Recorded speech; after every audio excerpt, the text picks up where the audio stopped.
ટ્રેડિંગની દુનિયામાં એક એવો સવાલ છે જે દરેક નવા અને અનુભવી ટ્રેડરના મનમાં સતત ઘૂમતો રહે છે.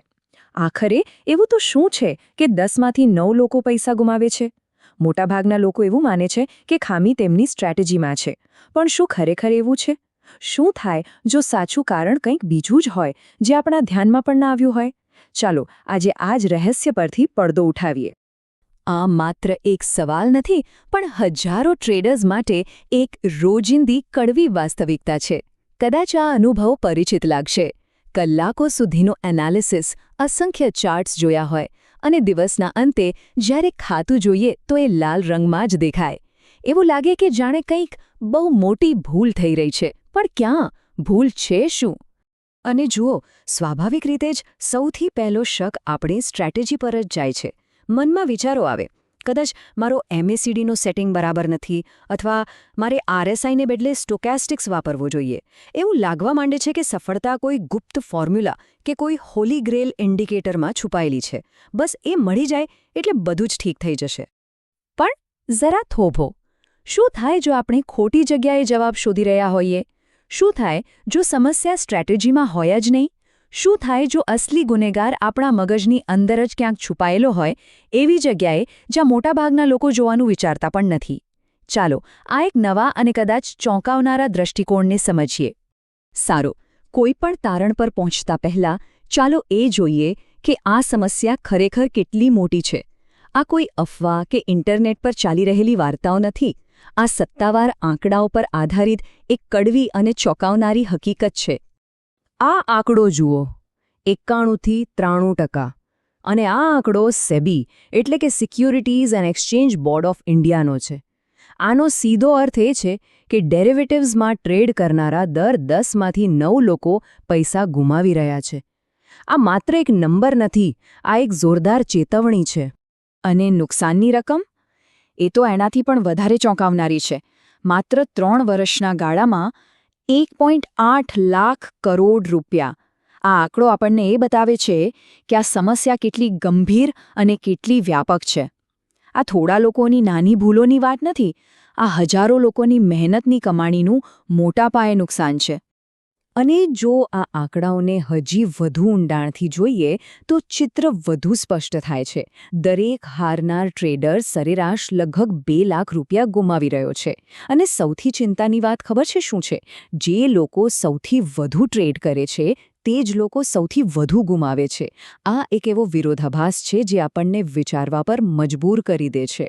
તો જ્યારે આટલું મોટું નુકસાન થાય ત્યારે મોટાભાગના ટ્રેડર્સ શું પ્રતિક્રિયા આપે? સ્વાભાવિક છે કે તેઓ કોઈક ઉકેલ શોધવાનો પ્રયાસ કરે. પણ દુર્ભાગ્યે તેઓ એક એવા રસ્તા પર નીકળી પડે છે જે તેમને સફળતા તરફ નહીં પણ નિષ્ફળતાના વધુ ઊંડા ખાડામાં ધકેલી દે છે. અને અહીં જ સૌથી મોટી ભૂલ થાય છે. એવું માની લેવામાં આવે છે કે સમસ્યા સ્ટ્રેટેજીમાં છે. એવું વિચારવામાં આવે છે કે જો તલવાર ધારદાર હોત તો યુદ્ધ જીતી જવાત. પણ કોઈ એ નથી વિચારતું કે સમસ્યા તલવારમાં નહીં પણ કદાચ તલવાર ચલાવનાર યોદ્ધામાં હોય. આ જ વિચાર ટ્રેડર્સને એક અનંત શોધના ચક્રમાં ફસાવી દે છે. અને આ જે નિરાશાજનક ચક્ર છે જેને સ્ટ્રેટેજી હોપિંગ કહેવાય છે. એક સિસ્ટમ અપનાવી, થોડા નુકસાન પછી વિશ્વાસ ડગી ગયો. સિસ્ટમને દોષી ઠેરવીને તેને ફેંકી દીધી. અને પછી એક નવી ચમત્કારિક સિસ્ટમની શોધમાં યુટ્યુબ અને ફોરમ્સ પર કલાકો પસાર કરવામાં આવે છે. આ એક એવી અનંત દોડ છે જે ક્યાંય નથી પહોંચાડતી. તો ચાલો હવે આ ચક્રને તોડીએ, સ્ટ્રેટેજીને દોષ આપવાનું બંધ કરીએ અને જે અસલી ગુનેગાર છે એને શોધી કાઢીએ. હવે સમય છે કે પડદા પાછળ જોવામાં આવે અને એ મુખ્ય કારણને સમજવામાં આવે જે 90% ટ્રેડર્સની નિષ્ફળતા માટે જવાબદાર છે. અને આ રહ્યું સાચું કારણ, ધી એક્ઝિક્યુશન ગેપ. આ શબ્દ ભલે સરળ લાગે પણ ટ્રેડિંગની નિષ્ફળતાનું આ જ મૂળ છે. આનો સીધો સાદો અર્થ છે આપણે જે જાણીએ છીએ અને આપણે જે ખરેખર કરીએ છીએ એની વચ્ચેનું અંતર. ભલેને પ્લાન એકદમ પરફેક્ટ હોય, પણ જ્યારે બજાર ખુલે અને પૈસા દાવ પર લાગેલા હોય ત્યારે શું એ પ્લાન પર ખરેખર અમલ થઈ શકે છે? અને જુઓ, આ વાત માત્ર કોઈ એક વ્યક્તિ નથી કહેતી. ખુદ સેબી પણ આ જ વાત પર ભાર મૂકે છે. તેમનો નિષ્કર્ષ એકદમ સ્પષ્ટ છે. સમસ્યા ટ્રેડરમાં નથી, સમસ્યા ટ્રેડિંગ કરવાની રીતમાં છે. આનો અર્થ એ છે કે ટ્રેડર હોશિયાર છે, સક્ષમ છે, પણ તેની ટ્રેડિંગ કરવાની જે પ્રક્રિયા છે, જે એક્ઝિક્યુશન છે, ત્યાં જ ક્યાંક ભૂલ થઈ રહી છે. તો ચાલો હવે આ એક્ઝિક્યુશન ગેપને જરા વધુ ઊંડાણપૂર્વક સમજીએ. ચાલો જોઈએ કે કેવી રીતે એક સારો તર્કબદ્ધ પ્લાન પણ વાસ્તવિક ટ્રેડિંગ દરમિયાન લાગણીઓના દબાણમાં ભાંગીને ભૂક્કો થઈ જાય છે. આ સ્લાઇડ પર એક નજર નાખો. આ યોજના અને વાસ્તવિકતા વચ્ચેનો તફાવત બધું જ કહી દે છે. ડાબી બાજુ છે આપણો તર્કસંગત પ્લાન, સિસ્ટમને ફોલો કરવી, સ્ટોપ લોસનું પાલન કરવું, પણ જમણી બાજુ છે કડવી વાસ્તવિકતા, જ્યાં ડર આપણને એન્ટ્રી લેતા રોકે છે અને નુકસાન સ્વીકારવાની જે બીક છે એ ખોટમાં ચાલતા ટ્રેડને પકડી રાખવા મજબૂર કરે છે.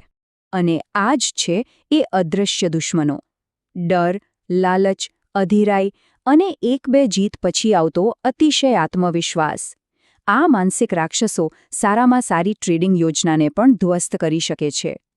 કોઈ ગમે તેટલો સારો ટેકનિકલ એનાલિસ્ટ હોય, પણ જો તે પોતાની લાગણીઓને કાબૂમાં ન રાખી શકે તો સફળતા બહુ દૂર છે.